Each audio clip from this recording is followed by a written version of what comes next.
So, ngayon, itutuloy lang natin yung vlog natin kagabi, no? Yung kinds or types of variation ng special temporary permit.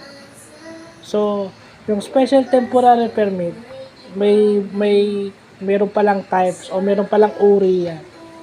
So, example niyan is yung alien employment permit. So, kailangan mo, yan yung pinaka, kung kailangan mo siyang i-apply for working visa at kailangan yan, yun yung alien employment permit. Dapat yan, meron yung alien certification galing sa DOJ para mabigay niya ng ganyan. And then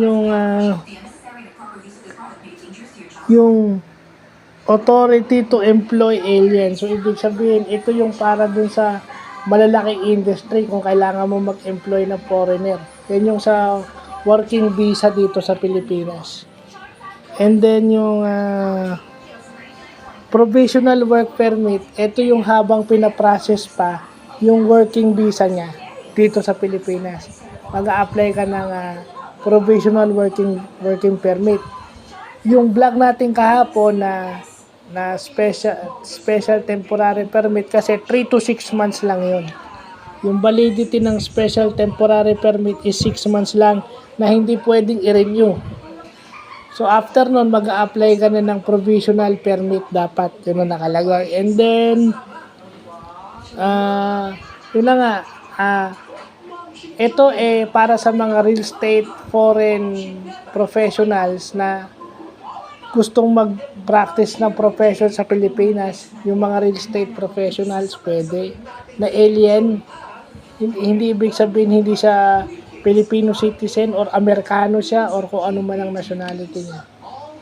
At syempre, ito yung malupit. No? Pag halimbawa hindi ka pumasa ng LET, meron kang special permit for 2 years, valid for 2 years.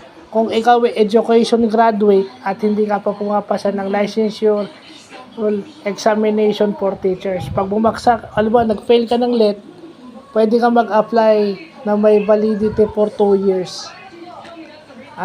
For para teachers yan o dun sa mga teachers na wala pang license o wala pang professional license para makapagturo ka sa public school. So eventually, kailangan apply ka pa rin mag-LET ka pa rin at pumasa ka. So, yun lang po.